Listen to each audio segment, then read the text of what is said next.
Quick chicken Buddha bowl recipe. Preheat your oven to 425 degrees. On a large baking sheet, toss 1 sweet, peeled and cut potato and 1 red onion with 1 tablespoon of oil and season with salt and pepper. And bake until tender. Heat 1 tablespoon of oil in a large skillet over medium-high heat.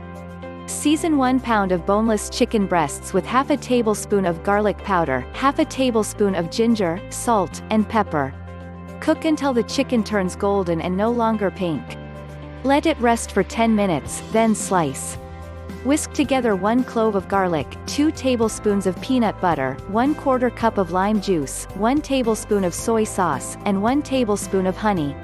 Add 1 tablespoon of sesame oil and 1 tablespoon of olive oil until smooth.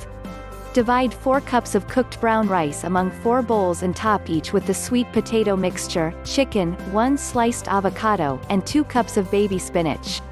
Sprinkle with the cilantro and sesame seeds and drizzle with the peanut butter dressing before serving. Enjoy!